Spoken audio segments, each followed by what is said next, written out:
Welcome back for another helping of oysters, clams, and cockles, bringing you the best TV shows and movies weekly in an easily digestible podcast packed with laughs by me, Ross Bolen, and my dear friend, Mr. Barrett Dudley. Barrett, what is good?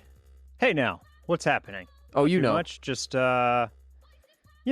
taking it day by day, just like all of us out here, Ross. You're living it one day at a time, huh? One day at a time. That's huge. That's huge. That's the way to do it. What a week we've It's the had. name of a sitcom. It what? One day at a time. Was it? Yeah. I don't recall. It's an old sitcom, got brought back recently by Netflix. Oh, Yeah.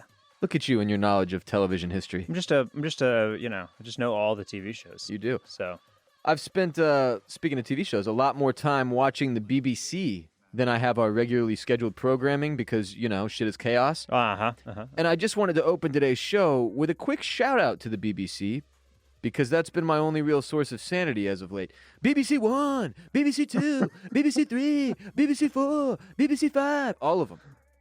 All of them. But seriously, it really is interesting. If you have only watched American news over the course of this election season, I highly recommend you watch some of the international shit that's out there, including the BBC, because it's just wild to get an outside perspective.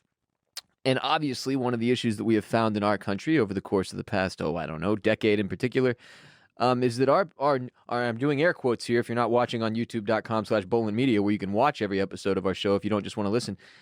There's just like, what were the air quotes for? I can't remember. I don't know. But if you're watching on youtube.com/Bolen Media, you're getting a real gam show, ladies and gentlemen. I just got hot hams. Yeah, just my gams. My legs are just out, just looking Ooh. pale and slender and Yeah, look at those veins. just we're couch sitting in the new studio, and I need to start wearing pants so you guys don't have to stare at my calves. This is a thing now for us.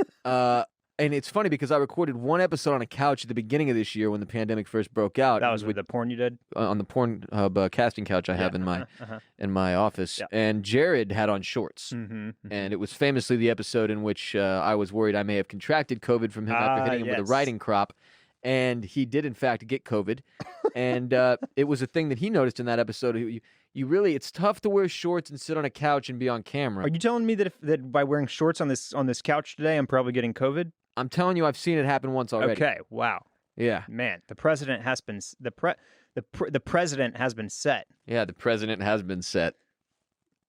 The president. Oh, it was I was going to say news was in air quotes. That's what it was. It came yes. back to me. Yes, our national news. Our news is no longer really news very often. It's often entertainment or content or opinion, and people who watch only Fox or only CNN or only MSNBC or only whatever, just stay off Parler. And you get a very skewed version of reality. So watching international news has become a way for me to sort of circumvent, if you will, that mess. And the BBC has been quite helpful. So thank you to the British Broadcasting Channel. As a big fan of the Great British Bake Off, I can attest to the fact that it's just wonderful to listen. It's just nice to listen to British people. Yeah, they have calming voices even when they're talking about how ridiculous American politics are. They've got way less hate in their hearts. I mean, I guess that's it goes both ways, right? There are colder people, therefore they don't seem to go quite as high or quite as low. They stay a little more stable than we do. We're very emotional. We run hot. Yeah, exactly. In the United States, as Americans. Now on YouTube TV, you probably get this with your wide array of channels. Now I don't get Al Jazeera on YouTube TV, but that's another one that I know that people like for the kind of international perspective. Yeah, I'll read their articles. I do not have access to their news channel as of yet, but it has been nice to kind of I think that's been one of the things that has come out of this election to sort of look around for new ways to get my news that I don't feel are so heavily stilted one way or the other, or preferably they're not stilted at all, and we could just have like some news. I just like to go down various Twitter rabbit holes until I find the craziest, most outlandish, insane peoples that I can find, and then I read their tweets. But more importantly, I read all of the replies to their tweets, and that's where I go for my news. That's a good way to go. That's a good way to go. That's where you get the stuff that they won't put on cable news channels because because we're too afraid to say it and speak it. You can't even truth to power. That's the type of stuff they'll throw you. they'll throw you in a padded room with a straitjacket if they, if you said that stuff anywhere else. But that's the real shit right there. You can't even Google that stuff. I was thinking about what you just explained yesterday, though. Like, I was thinking about this concept, that in 2020 with Twitter in particular, you have the ability to go see any moron in the world's thoughts. Right. And then all of the morons who follow them's replies to those thoughts. Yeah. 20 years ago, there was no Didn't such exist. platform. No. For me to go, I want to access the stupidest living human's thoughts. No. And that's probably not great for us. Yeah, we're derailing here a little bit, and we don't have to. We don't have to continue much further down this line. Okay. But there is a world. Barrett's getting upset. There's a world where like the only real fix here is, and this won't ever happen. But like, we should probably not have Facebook and Twitter. Those things probably shouldn't exist any longer. You mean the common everyday man shouldn't have the ability to put whatever they want wherever they want on the interwebs? It's not so much that it gives a voice to everybody. It's that the interpretation of those voices is not controllable. Yes. And so there is not a good way to distinguish between what is real and what is not real. That has become the problem. And so and then you get into the echo chamber problem, which is that like people only follow the voices that they want to hear and the things that they want to hear, and it just reaffirms already existing beliefs. There is no Twitter has tried with the flagging of tweets and everything. Doesn't help much. Facebook is just a colossal mess. Facebook been that, yeah. I mean, it's like.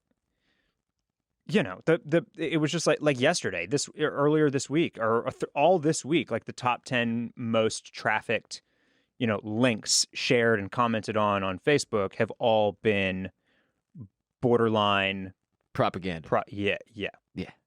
We spent like a good 30 minutes talking about this on the Ross Bolen podcast today, just because it's such a crazy thing to look at. And if you really want to go deeper with my thoughts and feelings on that, you can go listen to RBP 348. But yeah, it is truly wild. And again, that's why, like, I've been aware of the BBC my whole life, obviously, but like I've never really paid much attention to their broadcasting in terms of their news reporting, because we live in the United States and it's British. So it just is kind of a weird thing. But like they have, for me now at this point, really the only real news, or a version of it that I can handle.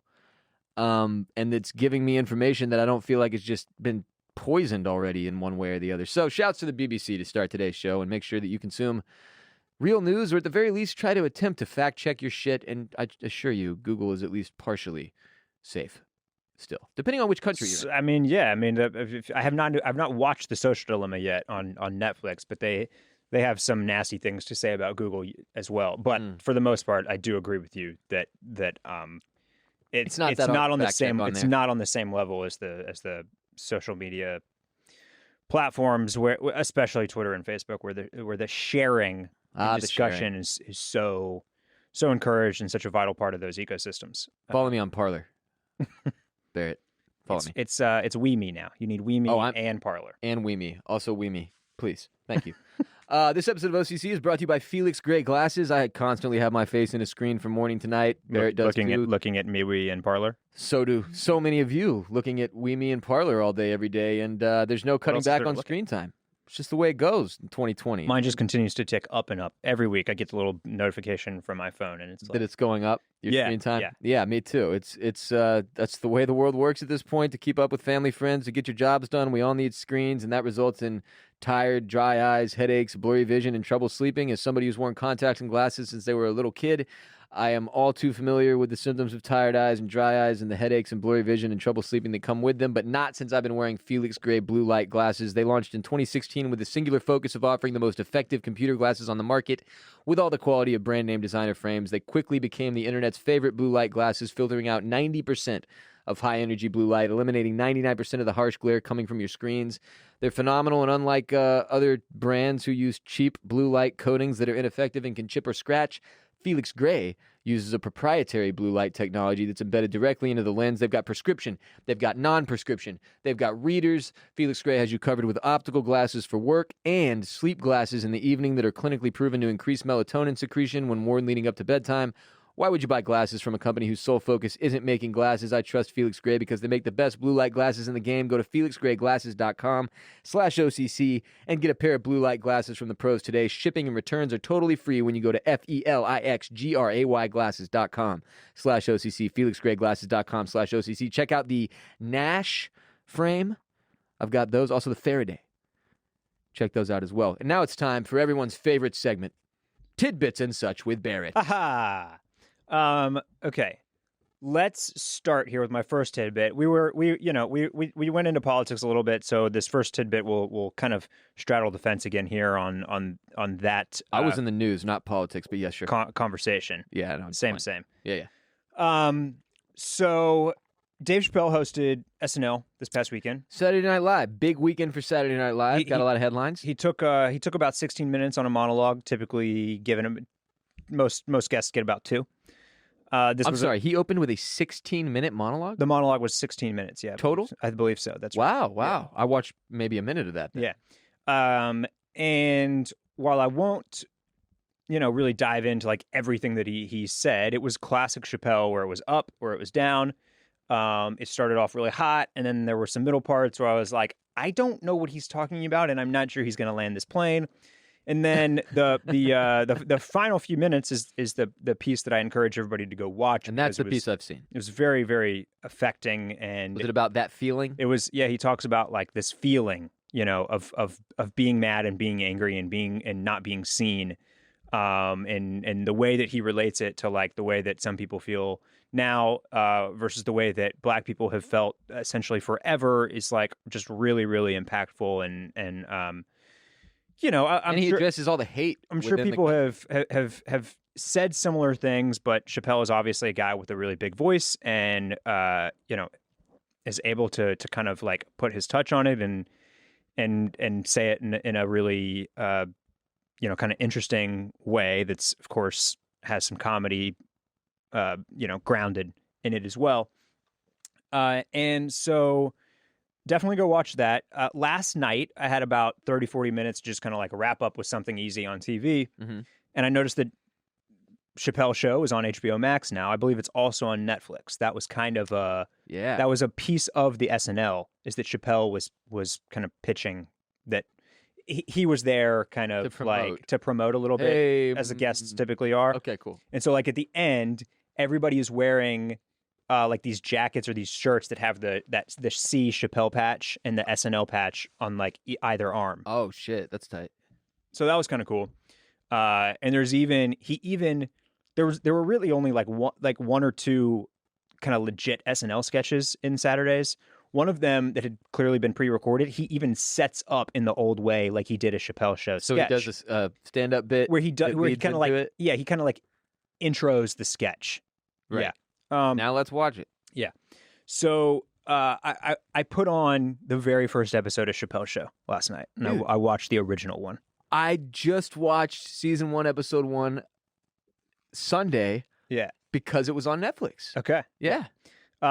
What we talked about it last week, like how it's kind of an all-time comedy for us. Very, very looms large for us. It was super hot when in our formative years, this was like 2003 to 2005. So we were like in high school, very moldable, very malleable minds. This was the funniest thing we'd ever seen. It's still very funny. It is also very controversial, and just like a lot of edgy comedy, doesn't really hold up nearly 20 years later. In some ways, some pieces of it don't quite hold up. Yeah, okay, so like in watching the first one? And it's just interesting from like it. Well, it's interesting for a lot of reasons, and I'll talk about a couple of them. But in general, as society progresses and norms change and like people's minds, shift and the kind of the prevailing way of thinking about something, mm-hmm. like that's what tamps down stuff that used to be acceptable, funny and acceptable. Yeah. And so comedy more than a lot of places, you'll see this sort of aging, because often comedy is what pushes that envelope forward too and changes up. So no, I know what you mean, man. Like watching episode 1, season 1. Yeah. There are multiple very cringeworthy moments. Yes. where he's doing the black white supremacist sketch in particular. It's if you're watching that right now, man, it's hitting a lot more hot button shit. So I want to talk about that, but that's actually, out of everything, I think that may have held up the best. I thought that held up the best out of every sketch in that very first episode. I wouldn't argue that any of it didn't hold up, though. So that's your argument. That's my argument. Yes, sir. Yeah, I mean, in particular, like what caught me off guard most, and Dave Chappelle is a guy with his most recent stand-up has articulated his tenuous relationship, and that's probably at best, with the LGBTQ community. Yes. But in that very first episode where he's having the quote unquote pretty white woman sing the shit that he wants the stuff that he wants to say, but you can't hear it from a black man. Yeah.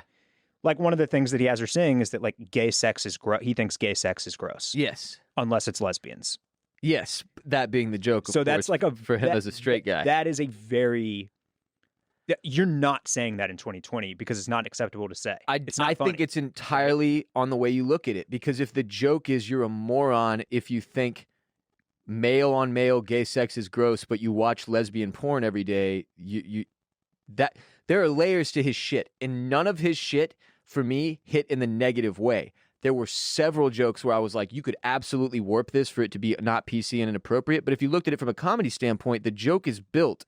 So he's saying, I think gay sex is gross unless it's lesbians, which is like, it's stupid. But it's a stupid judgment. That's the way a lot of people think. But it's also not something that I watched the first time through and wasn't like, this is fucking weird. It was weird back when it aired. It was very controversial. It was very, very, in terms of the racial stuff and the sex stuff in particular, like, he makes a lot of jokes that push on hot button topics. He still does this. It's the reason he's had so many issues with the LGBTQ community, because Dave, as a straight black man in America, is making jokes from his experience. And oftentimes that will lead to him saying shit that is offensive and hurtful to other people. But in comedy in particular, you sort of have to have this free reign to do your thing, like to make fun of everybody. And as long as you're bringing that to the table, I typically, as a consumer, obviously, just for my personal sake, I can usually find the angle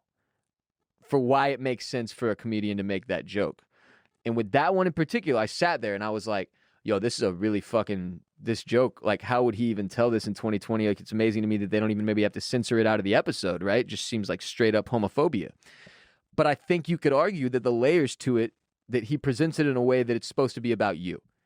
It really, for a lot of the time, it's about how you react to a joke or a sketch, and it tells you more about yourself than it does the comedian, and that's something that's taken me a long time to figure out. But oftentimes when you see people freak out about shit regarding a comedy sketch, if you peel back the layers to the joke, it's usually not, either it's not what you thought it was at all, or they were trying to make an entirely different point. And I think in the case of that one, it might have been more of a point about, I feel you. When you mix it in with everything else Dave says in the episode, it's a weird take and a weird joke, but I do think you can argue it's like he's supposed to be getting you to look inward at yourself and why you think as like there's a bunch of white Christian dudes who jack off to lesbian porn every night and then go around preaching how gays are the devil and going to hell and blah, blah, blah. And that is a very ridiculous contradiction. I think the issue there is how much work you have to put in to explaining the nuance of the joke. Yeah, not all his jokes if carry. It actually is working like that, and if it's not just Chappelle in 2004, kind of like putting an idea out there that he does actually think and having sex and gross. Even if he understands the irony and the double standard of being okay with lesbians but not okay with male gays, like is that okay to make that joke still? Yeah. And it's and we can extrapolate this. That was the whole show, right? And connect it to the black white supremacists, because that sketch in particular, and that's one that Dave has a weird relationship with, right? He has come out and basically said that he has a weird relationship with all of the sketches that addressed race, but especially the ones with race, because he doesn't know if it more enabled people to laugh at it and make it acceptable, or if it more showed people the absurdity of racism in America. So, and I get that, right, and nothing speaks to that louder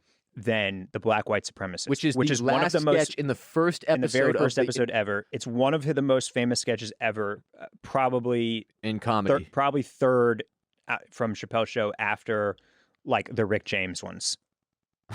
Cocaine is a hell of a drug. You know, like I think that it's right at there, least for sure. when I think about it, it's you know, and it's the top, Prince it's top, one, the Prince and the Rick James, right? Like yeah, those Charlie two, Murphy stories, the Charlie Murphy stories, and then the black white supremacist. Rest in peace, Charlie Murphy. The way that it sends up racism in America, the way that it satirizes it and like claws at something much deeper, which is that it's simply the ideas that people want to gravitate to, and not exactly who's saying it, right? Yeah, like you just say, he's just saying the idea that these people already want to hear. It doesn't matter who it's coming from. Right. And then it's like flipped on its head when they all realize that he's black. I mean, the black white supremacist. Now that's a sketch that has so many layers to it, which are phenomenally done and really well written. And like you said, watching that sketch in 2020 is especially... It was powerful, man. It's powerful because for one, it just reminds you that we've been talking about this stuff for decades. Like this exposure of racism is not new. No, it's just louder and feels new every time somehow. All and splashed across social media and news networks and everything in between for Whitey. And so it's just in front of our eyes. Yeah, more seconds of the day than it was 15, 16, 17, 20 years ago. Absolutely. But we've been talking about it for forever. So it's really something to watch and like listen to some of the jokes that are made. Having said that, I do also understand why he looks back on that sketch and is not sure if it was the right thing to do, because much in the same way that I talked about him making the gay sex joke. Same vein to me. It does, like, and I think back to what we thought of that sketch when we were dumbass kids in high school. Yeah, we were quoting it. Yep, it was funny. Yeah, it wasn't nothing about that sketch for us when we were, at least for me personally, when I was in high school, hit like, haha, this is an analysis of racism in America. It was just like, haha, like this is stupid. Basically. The racist is black guy. Yeah. It was the most surface level version of the jokes, right? It wasn't like what that means for black people or what that means about this country or like any type of deep thoughts. It was just like, haha, Dave Chappelle is hilarious. Look at the stupid racists and the stupid outfits they wear in the KKK. And yeah, they are stupid enough to where they would even let like a black dude under a hood talk them into their racist shit. Like it, but that was pretty much it. Like, and then we ran around quoting it. I mean, the whole fucking country did. Dave's even said that there were so many points when he was on the street and people would run up and like yell at Clayton Bigsby quoted him or whatever, that he was just like, God damn it, like I fucked up. Yeah. And I mean, you could for sure see both sides of that coin. And it's the question of like, when you go back, did it do more harm than good? And I don't think we've had enough space and time to know that about Chappelle yet. I get absolutely 100% both sides of the argument. I think there is a lot of damage done. But that's like is that on him? You know what I mean? Is that on Dave? No. It is not on Dave. It's not on Dave because I think at the end of the day, what he was saying with those sketches, like, remains the same, and were really like brilliant executions of sketch comedy. Yes, it's simply the fact that we don't know the effects. The piece that you can't control is what the audience does with it, just like the other jokes that we're talking about here. You're right. You're very right. And when you and when your audience, and this we can translate this to so many other segments. This is the same thing with hip hop music. Oh yeah. Like you know, and a bunch and violence in video games and a bunch of other stuff. We can extrapolate and tease these threads out to a bunch of different dimensions and arenas, but. It was weird to go back and watch that sketch now in the light of 2020, and I've watched it a few times over the course of the last 16 years. Sure. But in this specific moment, to kind of like see that, and we're thinking about all the race stuff, and we're thinking about like the way that it's institutionalized and just how we got here, a part of us. And even though we're not like avowed explicit racists, just like the way that it just kind of like lives in us. Mm-hmm. To think about some of these things and just like live in a world where we're just kind of callous to some of it in a way and not really aware. And I totally understand it. Just, you know what it really like shines a light on is how, when it was all said and done, Dave turned down $50 million and fled to Africa and then moved to a farm in Ohio because he was like, I don't know what I just did with this. Yes. And in hindsight, hindsight, with the amount of time removed we are from that now, crystal clear what happened. Yeah. Because you can see, and think about it under this context. This is a black comedian doing very racially significant material for what is assumed Comedy Central is a mostly white network, mostly white executives, mostly white dudes. It would have been a completely different story if Dave Chappelle was doing the Chappelle Show on like a black-owned network or under his own brand or in some. But when you're doing that show and you're doing it for the Comedy Central audience, and you've got millions and millions and millions of little white kids running around yelling Clayton Bigsby jokes, and the man is getting paid off this, and if they're paying you $50 million, how much are they making on the back end for the man? Which, again, this is like, I totally understand how his thought process was like, and I'm fucking out, ejector seat, like, nope, don't know what happened here. And, I mean, really, it could have gone a lot worse than it did when I go back and watch the sketches. Yes, there are moments where I'm like, oh, fuck, that didn't end well. Oh, fuck, okay, I can see how that would have been taken the wrong way by idiots. Okay, I see where that... But, man, it's a shame that he has to think about his own creation in that light, because there's so many moments of genius comedy and societal analysis in Chappelle's Show. It will always be one of my all-time favorite shows. The one piece of what you said at the beginning, that there are pieces of it that didn't hold up, I'll say this, and it stands for all sketch comedy. It's why SNL can never get a good review. Sketch comedy's fucking impossible, bro. Yeah, right. It's impossible. You're going to swing and you're going to miss a lot. So there were so many episodes of Chappelle's Show in the first 2 seasons when they were coming on the air, and I was watching them in my fucking living room, where I was like, that sketch was dumb as fuck. Mm-hmm. Or I was like, that wasn't funny at all. And then like the next one would change my life. So like it really is hit or miss. And it's like, when I watch Chappelle's Show now, I still get about the same feeling where I'm like, I don't know if it didn't age well, or it's just like that's what the show was. And it was like very much he was going out on a limb with a lot of these sketches, which we found out even more so when they did like the deleted episodes or whatever, when they tried to run out of season 3 after he bailed to Africa. Chaos, man. But no, Chappelle and Dave Chappelle's Show and his current standing in our culture continues to make his whole saga fascinating, because I can't wait to see how it is a fascinating saga. And Indeed. Just thinking about it, it's almost like, in a way, like we mentioned the social medias, and just last night I was like reading all this like just like absolutely doomsday-ish disaster stuff about Facebook and how awful it is, and mostly agreeing. And I thought about like Zuckerberg, man, like he's got to live with this legacy. He may have ruined the world, even though he became like the richest person in the world and like built this incredible network and like connected millions and billions of people across the world. And like it starts out as something. And I mean, we've all seen The Social Network. We all know the stories. Like it was a hot or not app at first. It's not like Zuckerberg is some, all-time like philanthropist, right? Benevolent, creator. No, he's always been kind of a dickhead, but like, but I think for many years he was like, look what I have built. Look what I have built. It is I have created. I have made fire. Yeah. Right. And now he has to, I'm sure that it's a waking nightmare. In the hides of all of his riches, like he stays up a little bit, and it's like, seen this man's face? Did I ruin the world? Did I fuck the whole world? You know why he looks am I the cause of the end days? You know why he looks like he's AI now? Because of that thought. You know why Jack Dorsey looks like he's been dead for 120 years? Because he has to live with that shit every day. It's hell. Yeah.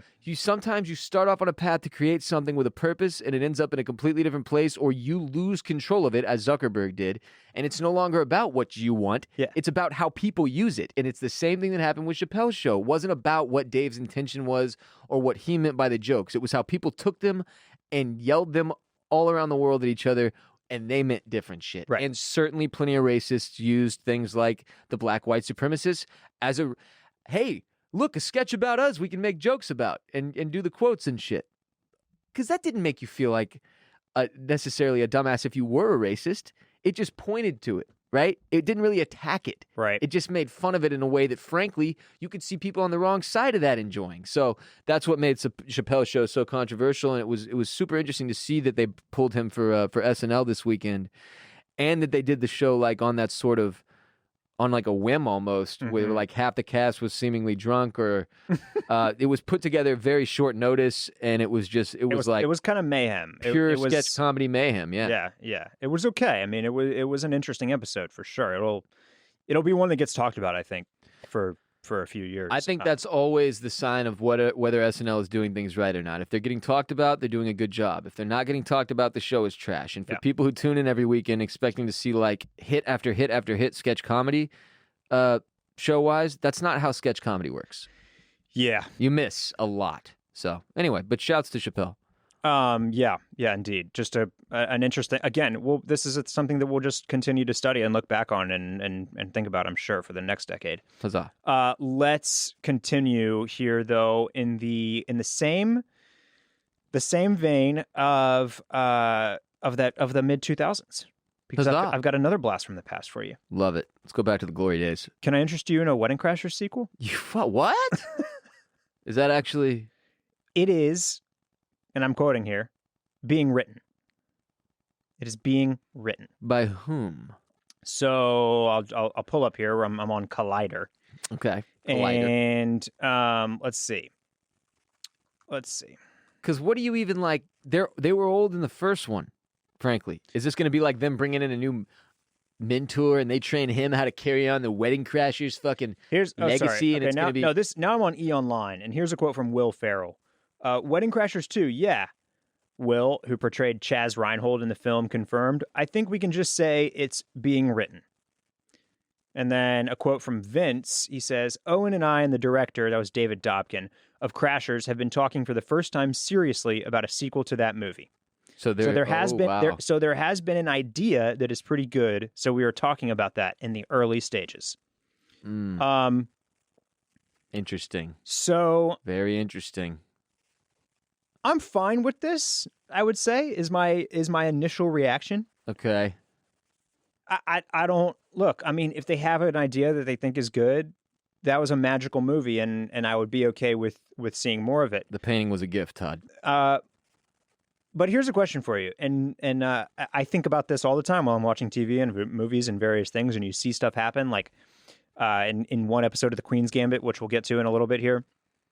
Our protagonist like steps on an elevator and goes to the back of the elevator, and the elevator proceeds to continue to bring on more and more people until there's like 14 people in the elevator. And I'm just like, are there ever going to be 14 people in an elevator as long as I live? Ever again? Yeah. I mean, I hope not. Like, that was awful. I hated being in elevators with way too many people. So many things, even when it's all said and done, like even when the masks are gone and even when the vaccine works and like all that type of stuff, like are there just going to be like different standards of group events and cleanliness and like for a while? Yeah, I would think so. I mean, it's going to take a while to get used to normal. Right. Again, yeah. It's after just, this is all over. It's so, I mean, really, it's like, it's potentially the worst part of the entire thing is just that like, you're going to have to like retrain your mind to be okay sweating and breathing on a dance floor at a wedding again. Yeah. Do you remember, like after SARS, do you remember how you always saw, and it was usually Asian people, because it was such a big deal in Asia, obviously, you always saw Asian people with masks on traveling. And it was always like, what's the deal with this person wearing a fucking mask in the airport? Or like, what is up with this? There were people who held that shit. Now, and there are people who are immune deficient that need I don't know masks. if that was a SARS thing. I feel like Asia has always been, I think it was like heavy on the masks. It became a very noticeable thing after one of those pandemic scares, though. Okay. To me, where I was seeing it more and more in airports, more and more in public, walking around and shit, where I was like, what's with the masks? And I know that a lot of immune deficient people have to wear masks as well for different reasons, but I definitely saw that as evidence that, like, once this is all passed, like, for some people it will pass more than others, man, as we've seen. And for some people it was always more real than for others, and it's going to be a weird transition back to that normal when the time comes. And it will not be a light switch. It's going to take us some time. Like, this has been a very long process to train ourselves to all be miserable and alone. Now we have to train ourselves eventually to get back to the opposite. So, yeah, looking forward to that day. Whenever it is. So here's a little bit more. Dobkin, the director of the first one, says the idea would be to embrace the passage of time, not unlike Harrison Ford's return in Blade Runner 2049, and use that to fuel a new story for Wilson and Vaughn's characters.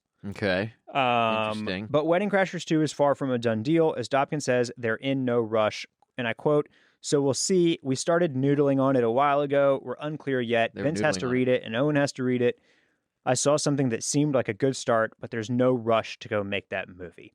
So really, it's just the acknowledgement that this is something they're in for if it happens. Out well. there. It is being talked about, tossed around. Of course, these studios are not going to let any good IP go to waste. So they will throw, milk that baby. They'll throw the Brinks truck at this thing, especially because, man, comedies are hard these days, as we very well know.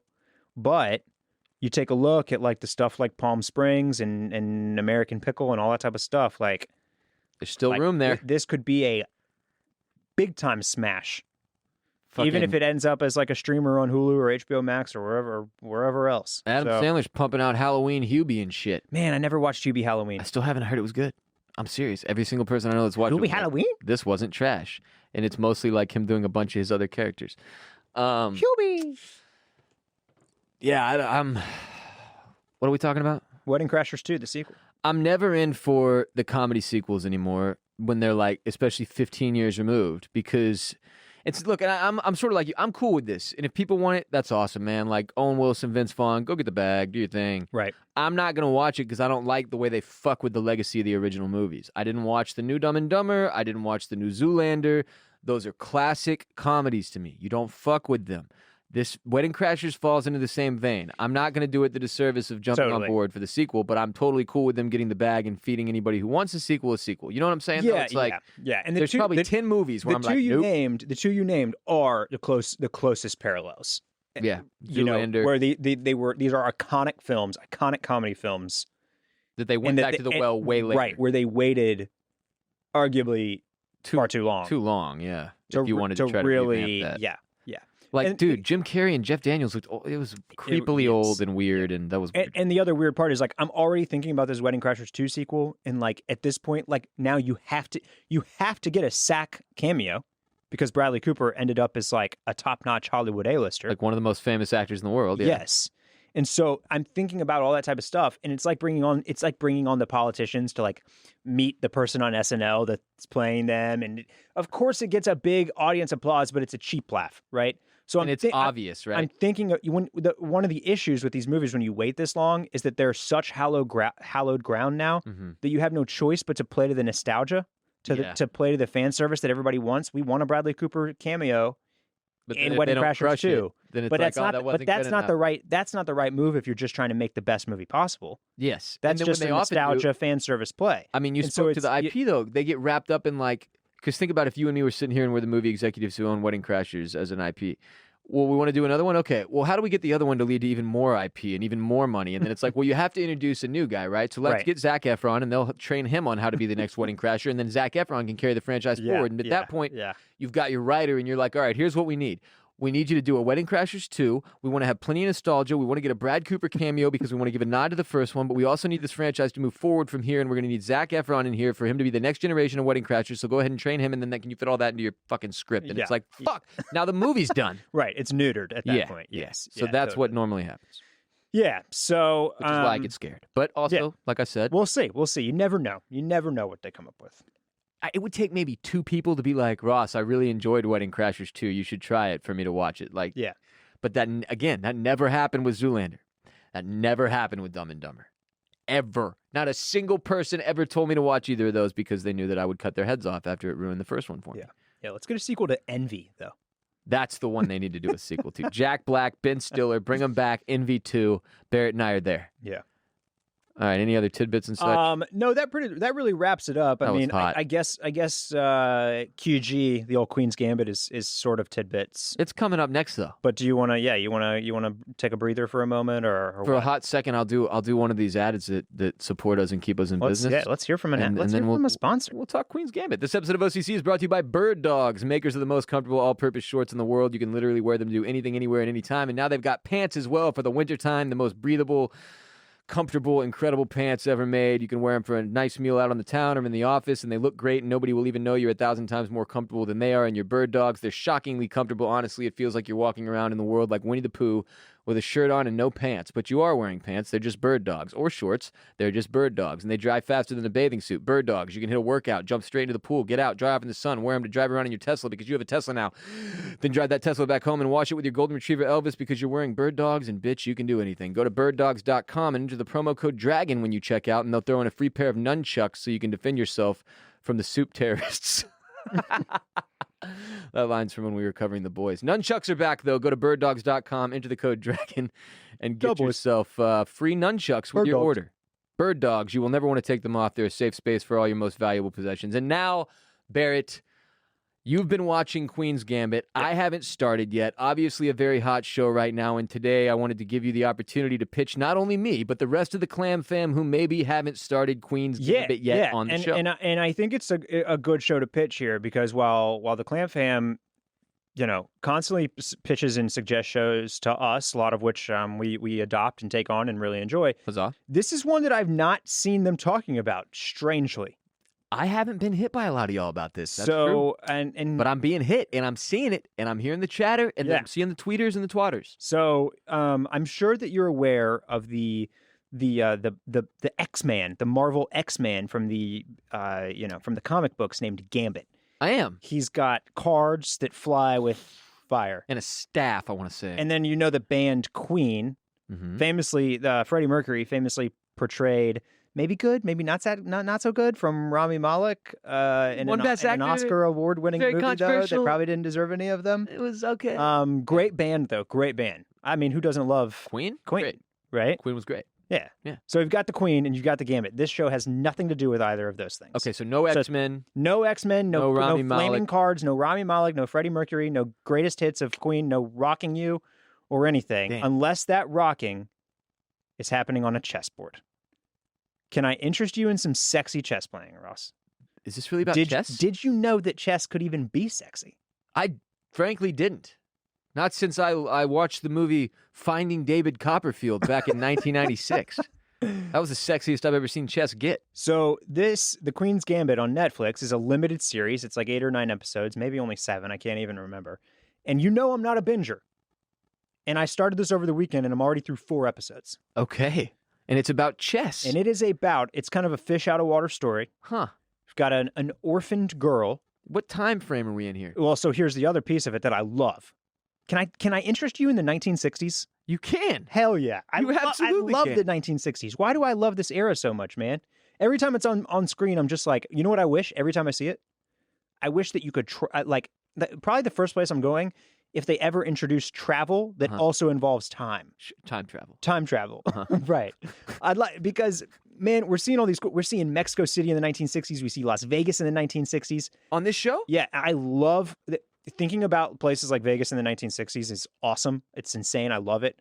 Also, we already did an Austin Powers bit, and many of the scenes and the clothing and the sets remind me of Austin Powers here. Oh, fuck yes, so dude. BBC 1, BBC 2, BBC 3, BBC 4. Yeah, I'm all in for this now. Wait, but hold on. You said Africa, and you said... No, not Africa. Mexico City and Las Vegas You didn't say Africa. I did not say Africa. Mexico City and Las Vegas. How the fuck do you end up there? Is this based? It's English, right? No. No? Maybe. It's because it's the Queen's Gambit. I figured this was a British show about the Queen's something or other. So I don't know anything about it. This is literally him telling me the first information I've ever heard. Here's why you don't know this. It's because you're uncultured swine. But the Queen's That is why. That is why. But the Queen's Gambit is a very famous chess opening. No doy. Wow. Okay. I'm How sorry. Do you not know chess that? players. God.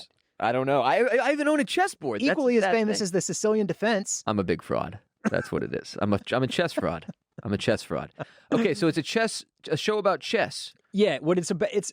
Okay, and the way I don't know why this show ended up in the zone for me, where it was just like I can't get enough of this. I'm watching every episode as quickly as I can.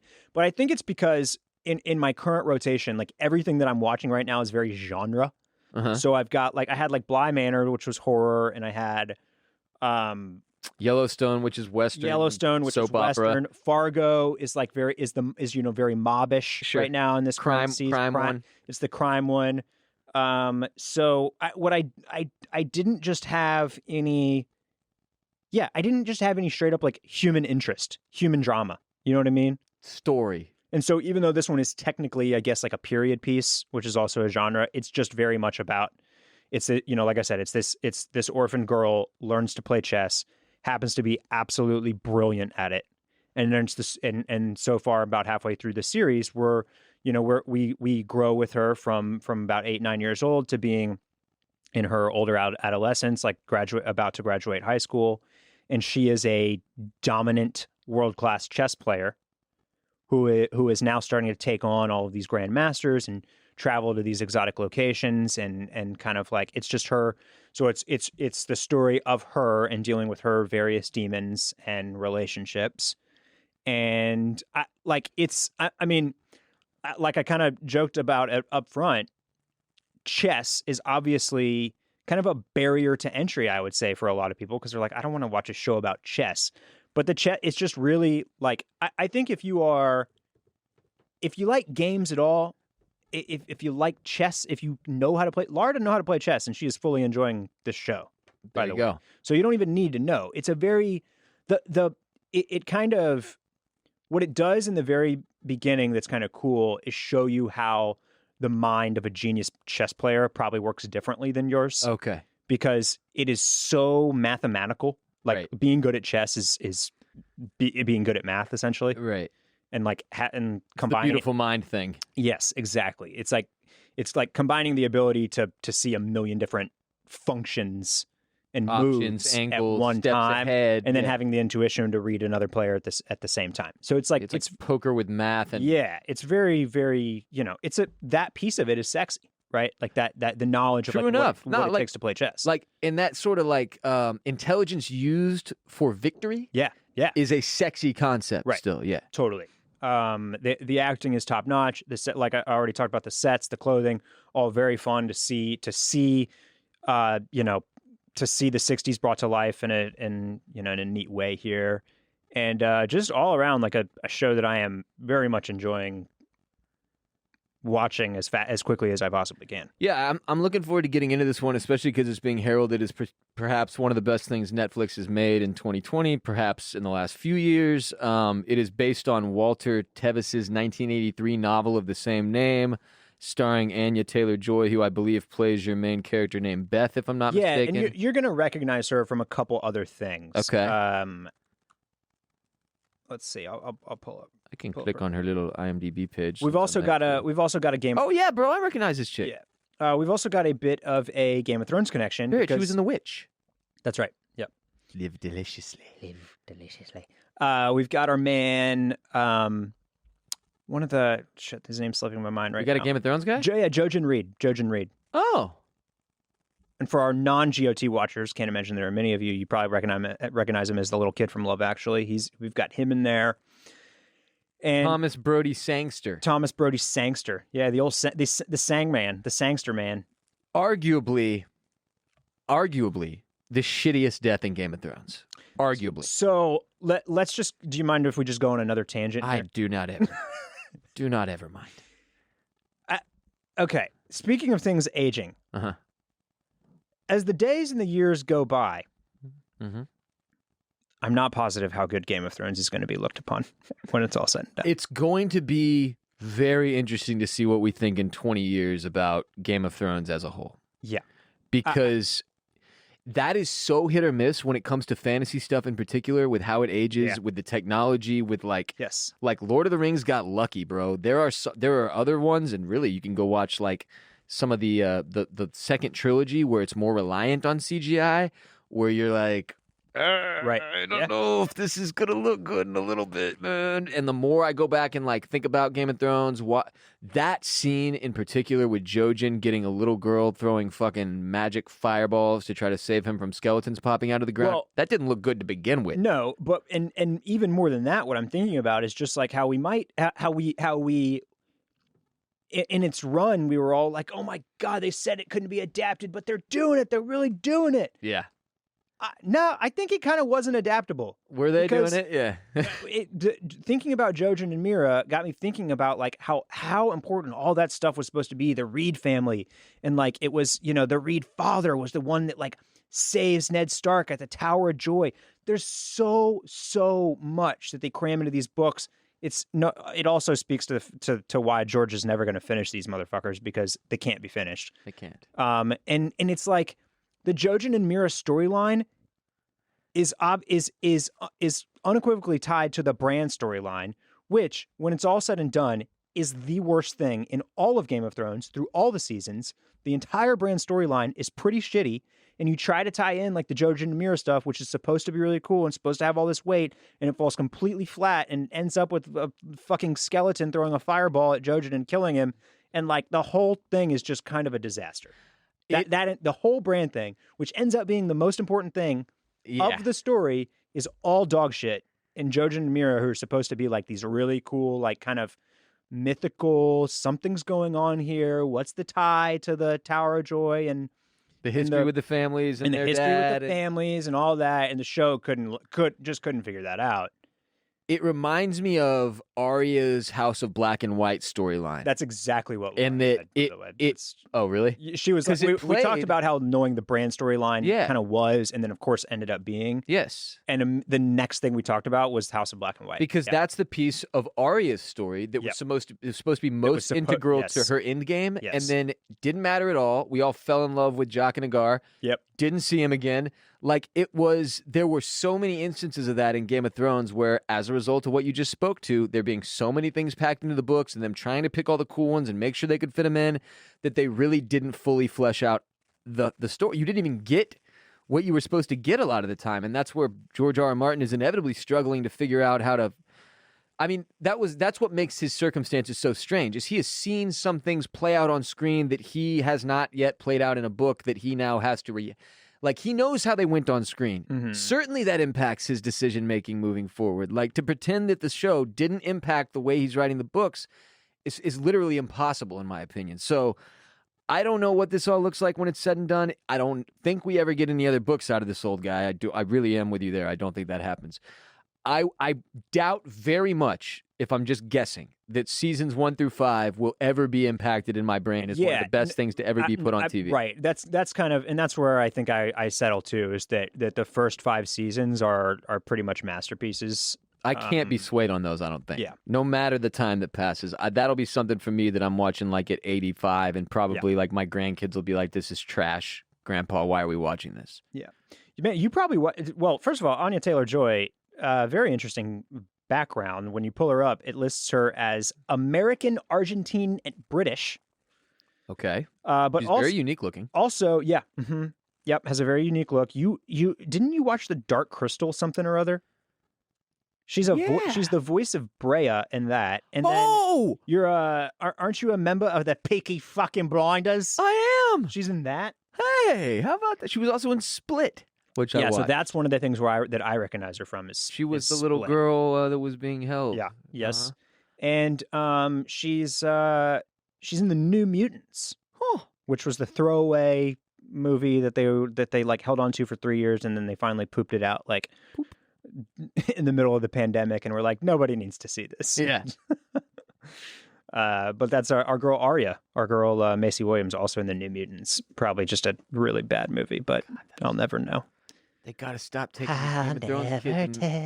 making them do X-Men shit. Yeah, stop, please. But the Queen's Gambit. Stoked on this. Get yourself a little chess. You know, that's what I'll say about that. Okay, Barrett, sexy chess. I'm in for this. This weekend, it's going to be me sitting in front of my chessboard. I'll put up an Instagram post, and I'll be watching Queen's Gambit for several hours. We have a chessboard at home too. I'm gonna have to teach Laura how to play. At one point, we should have a chess tournament and live stream it. Yeah, we should.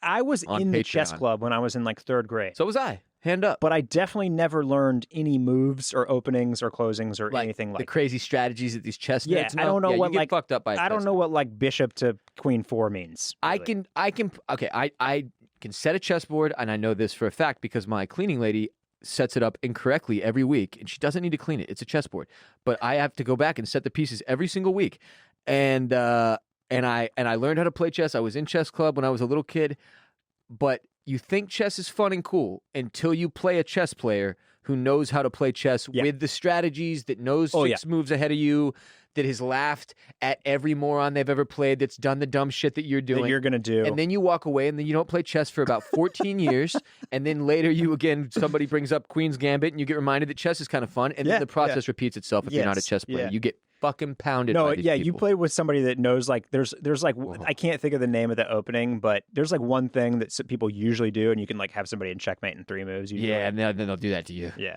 Yeah, it's like in checkers, how there's like, if you just do the one stupid pattern, except it's much bigger than check. It's chess, not checkers. It's chess, this is chess, not checkers. This shit is chess. It is not checkers, the Queen's Gambit. So y'all watch the Queen's Gambit. I'm gonna try to tune in after it's been so highly recommended by Barrett and many others.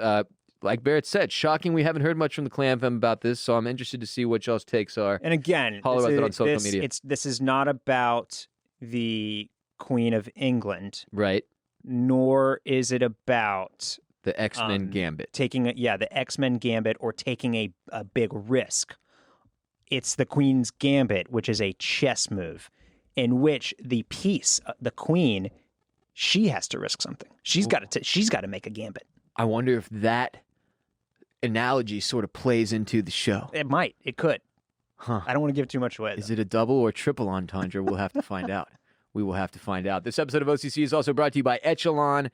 Everybody knows, for the most part, that I've spent 2020 on the comeback grind, the Ross Fit grind. I want everybody to come out of this shitstorm of a year harder, better, faster, stronger, like 2007 Kanye West. And when it comes to getting or staying in shape, nothing feels as good as the feeling of accomplishment, hitting your fitness goals, feeling great about yourself. And Echelon can get you there. Echelon offers the next generation of connected fitness bikes, fitness mirrors, rowing machines, and their all-new Stride Smart treadmill. No matter what your favorite fitness activity, Echelon gives you a fun and challenging workout from the comfort of your home. I bought one of these for my mom the second they became a sponsor. She's been loving it. Ask my mom on social media what she thinks about her Echelon bike so far. If you follow her, their world-class instructors will motivate you with thousands of daily live and on-demand studio-level classes, always available when you need them. And unlike their competitors, Echelon is affordable for everyone. One membership lets up to 5 family members all work out at the same time. And right now, you can try any Echelon fitness equipment at home for 30 days when you go to echelonfit.com/dragon. That's ECHELON fit.com/dragon to try any Echelon fitness equipment at home for 30 days. Echelonfit.com/dragon. Close out 2020 strong. Get your family member who most needs it one of their bikes or mirrors or Stride Smart treadmills so that they can have a Merry Christmas, I guess. And now I very briefly wanted to talk about a few things that I've watched and that Barrett has watched and that we're aware of people watching on our way out the door. First and foremost, I was looking for a horror movie on Halloween, Barrett. I tweeted out something along the lines of, somebody give me something scary to watch, or I was on Twitch, or maybe somebody I don't remember. Point is this, I was led to a Netflix movie called As Above, So Below, which just from the title alone, I was like, ooh, a little spooky. Then I Googled it, and it was about mining, or like going into mines. And I was like, it's been a while since I had the shit scared out of me underground. Yeah, plus I'm big on coal. Uh-huh. We all know that. We're a big coal podcast. We are a huge supporter of the coal industry. Are you telling me that when you texted me, as above, so below, I finished, you were talking about a movie and not saying as above, where I had just told you what I finished, so below, I finished, and then you proceeded. Wait. And then you proceeded to tell me what you'd watched. And I that's how I interpreted it. All right, so if you don't know what's happening right now, essentially Barrett and I were texting about what was going to be discussed on today's show, and he outlined the things that he had watched, and then I said, as above, so below, as one of mine. And he assumed I was speaking like stoned and stupid, apparently, and saying that as above in his messages, I have watched all of them, and then assumed that, today's episode of this podcast has to have just been a real fucking ride for Barrett. Because I thought you were saying talk about any of above, that's what you finished. So below is what I finished. Why would I speak in this riddle? Anyway, I watched this movie. I don't know. I thought you were being clever gal. God damn, that's fucking hilarious. Anyway, it's wild, but it's another one that, like Event Horizon with the blood orgy. There is no blood orgy, I should note, but it deals with hell and sort of the the 7 layers of hell in the catacombs of Paris, and it's fucking crazy, and it is very scary at some moments. All around, the way I judge horror films at this point is whether or not I was entertained throughout the course of the movie, not necessarily how scared I was or how smart or how much it makes sense. Yep. And this one, again, it's another good one. And it was original. It played with enough different shit that I was captivated the entire time. The main character, the female, the actress who I'm not familiar with, I can't recall her name off the top.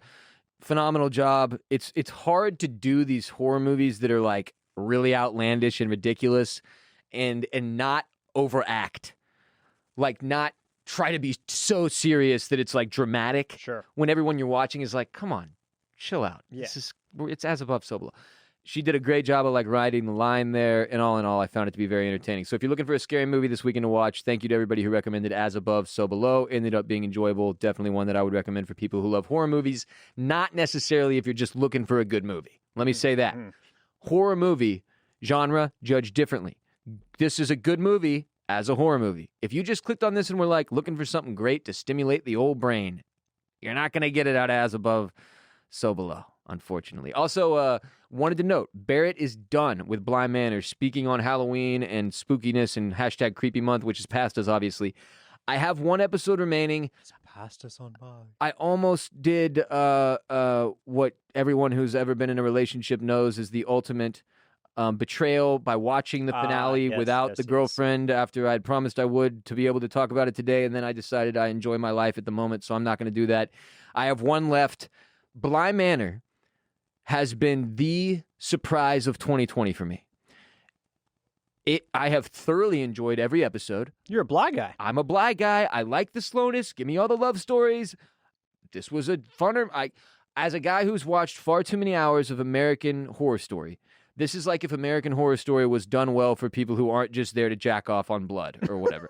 Like it's so good, man, and I can't wait to see how it wraps up. I obviously only having one left have a lot of information at this point. I don't want to like lay out a bunch of spoilers here for people who haven't watched Bly Manor because it really is thoroughly enjoyable. Again, if you like creepy stuff, if you like horror stuff, you're in the right spot, but also this is not that. Like there aren't a ton of jump scares. It's not the cheesy horror shit that you've learned to hate over the years. Right. It really plays with more emotional stuff and gives you like a lot of flashback background on characters, and it's a puzzle. So you spend several episodes trying to figure out all the pieces to this puzzle that are this place called Bly Manor, and then in the last episode, everything unfolds for you. So I cannot wait to get to it. Barrett, do you want to give us a couple of thoughts? Like, no spoilers. Don't ruin things, I'll wait. though. I mean, Okay. all I'll say is that the stuff you're talking about right there, like where it's really about like the emotion and the story and relationships and character development, that is only accentuated and kind of driven home in the finale. Fuck! Yeah. All right. Would you say it's likely that I become emotional watching the finale? I would say that, yes. That's unfortunate. Yeah. The show's gotten me a few times where I was like, I'm not crying. Yeah, it's gonna. Oh, You're crying. This is the dustiest in the room episode yet. God. But that's what I've loved about the season, though. So Bly Manor has been dope. Be sure to check that out. I wanted to note the other Keith Raniere doc we kept referencing last week about Nexium. Seduced, right? Seduced. The I one on believe it is. Showtime. Stars, not Showtime. That's where we were mixing up. Stars. Oh, it's on Seduced is on Stars. Allegedly. Ah, well, how am I gonna watch this? I think I have Stars. If you want my login, but I don't know why, and I'm not sure how to get rid of it. It's the one that always comes back. I'm like, cancel Stars, duh, canceled. And then 6 months later, I'm like, wait, how the fuck am I still paying for Stars? It's like herpes. It just won't go the fuck away. Okay. Anyway, there are also 2 short docs on Hulu that the girlfriend says are terribly made. They're not good, but apparently they have a bunch of like more Keith Raniere's 6 speeches and monologues that we did not get out of the Netflix one, or I'm sorry, the HBO one, which we of course covered on this very podcast last week, titled The Vow. The Vow. And if you watch The Vow and you haven't listened to last week's OCC, go listen to it. Barrett and I discussed The Vow for a good hour. One other note, Johnny Depp. Obviously has had a lot of issues with his personal life in the last several years. His career in Hollywood has been very much up and down as a result. He's been a part of some of the biggest tank jobs in the history of cinema, most notably, what was the horse one? Him and one of the guys from The Social Network that played the twins, Armie the Winklevoss twins. Yeah, Armie Hammer, Johnny Depp, disaster. It was called The Lone Ranger. Lone Ranger. There you go. Disney lost about $190 million on that box office disaster. So Johnny Depp's career has been up and down. He's had very personal issues with Amber Heard, his former wife. Were they married? I don't know. Oh, yeah. They're always slinging shit at each other, whether it's about abuse, physical abuse, verbal abuse, child abuse, drug abuse. And recently Johnny Depp sued somebody. Yeah. What was the lawsuit? He lost. He lost, by the way. Yeah, he was sued suing one of the news for like networks. defamation or whatever, right? Yep. Mm-hmm. And he lost. He lost. And they fired him. And he has since had his career completely wiped, basically. He's been fired from Warner Brothers' Fantastic Beasts franchise, which was probably the biggest thing he had going at this point. And I got to say, Johnny Depp, here's a headline. Johnny Depp loses Harry Potter role after wife beater case. And it was because they called him a wife beater. And then that has been thrown out. Obviously, they found enough to justify calling him a wife beater, which isn't good for Johnny. His career... He went from as hot as it gets in terms of females loved him. Women were obsessed with Johnny Depp. They thought he was so sexy, yada, yada. He was one of the biggest male movie stars in the world. Pirates of the Caribbean, he couldn't have been cooler to dudes, too. Pirates of the Caribbean was a massive success, obviously, as a franchise. Sweeney Todd, he had, like, more nominations for. Like, he garnered some serious respect within the Hollywood acting community. Mm-hmm. He's obviously been around forever. He did Edward Scissorhands. He did Alice in Wonderland, Charlie and the Chocolate Factory, which was weird. But Johnny Depp he's been one of the most famous actors in America in my lifetime, since I've been living and breathing on this planet for 33 years. And I can't think of anybody who's fallen harder. Like, Joaquin Phoenix was maybe there, but he clawed his ass back to the top. And he was never as big as Johnny Depp was. Johnny was one of the like top 3 A-list movie stars in the United States of America. Yeah, I mean, I like the only one that I can kind of comes to mind is like Tiger Woods. You know who I'm thinking of now? Fucking Mel Gibson. He was a top like 10 guy, and then he went crazy on, everybody. Yeah, it's this one's particularly upsetting, and I have no real comment on any of the firings or defamation lawsuits. Neither do I, as Barrett, and I don't know anything about Johnny Depp's personal life. But it's hard to grapple with. Like, I hate it because, like you just said, man, I loved Johnny Depp. I really, really did.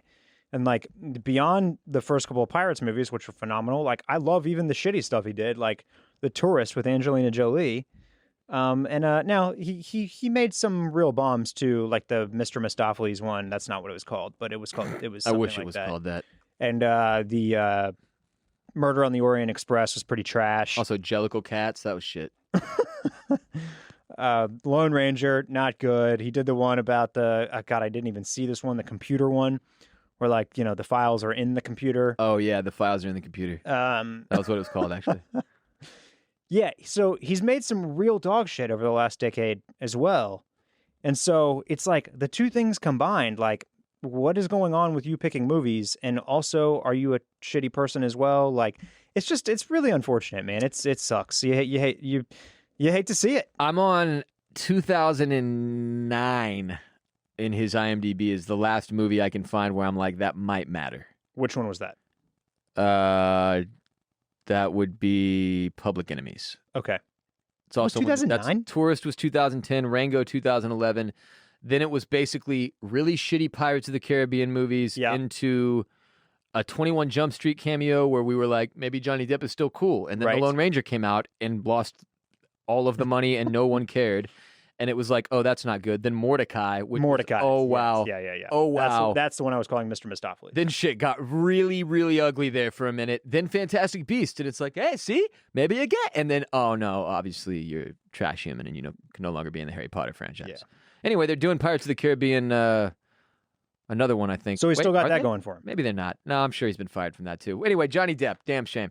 Turns out not all your favorite actors, actresses, and sometimes even podcasters are good people. But that is not the case here. You're welcome. Not to throw the guy a bone here, but does this, in some degree, I feel like this does speak to the toll that being a Hollywood star for your entire life takes on you. I would agree. He was a child actor. He was a child actor. It is very, very difficult to navigate that life. For them. I mean, just like historically speaking. they tend to not do well. Yeah, it doesn't always. It often does not end well.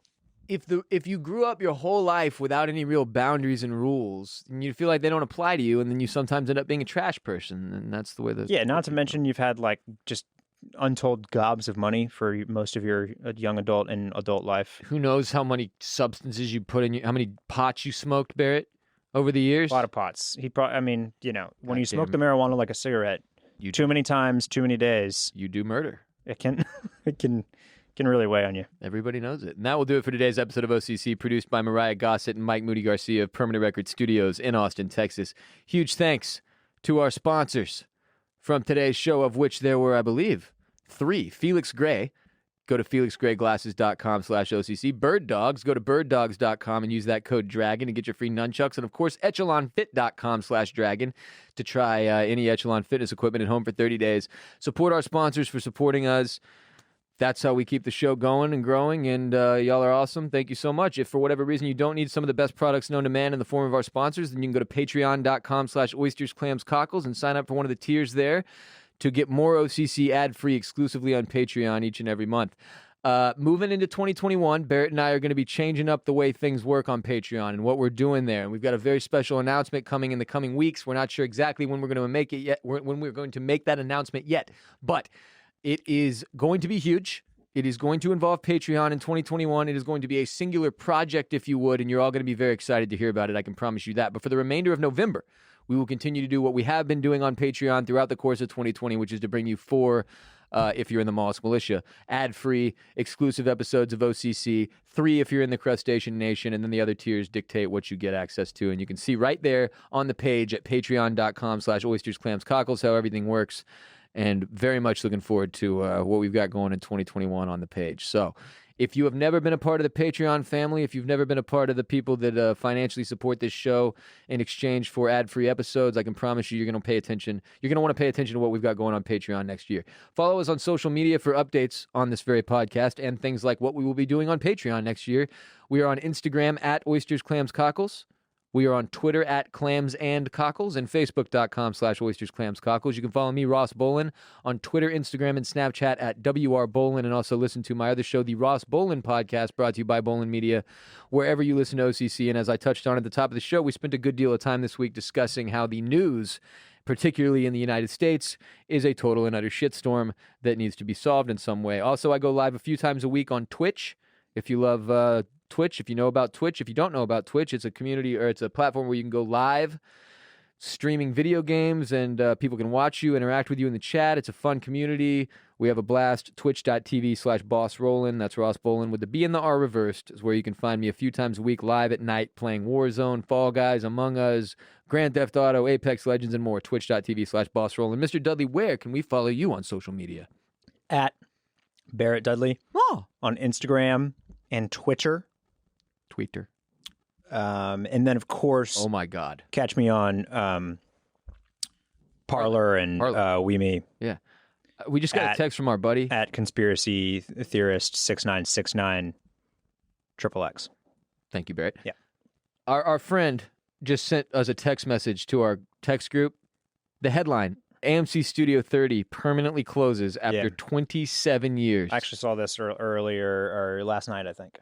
Is this the AMC you and I grew up going to? Oh, yeah. That's the one. Westheimer and Dunville, baby. That's devastating. Yeah.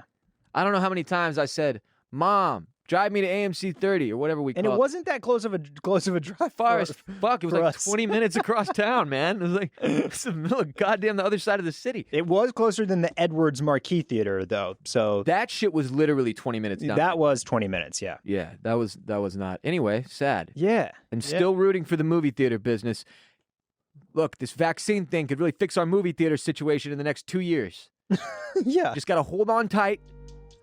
2 more years, movie theaters. It's 2 doses. It's 2 doses. Barrett and I went once this year. Don't forget, we did our part. Make sure you get the second dose of that vaccine. Gonna need dose number 2 for the vaccine to be successful. That's right. Keep that in mind. And until our next helping, adios, muchachos.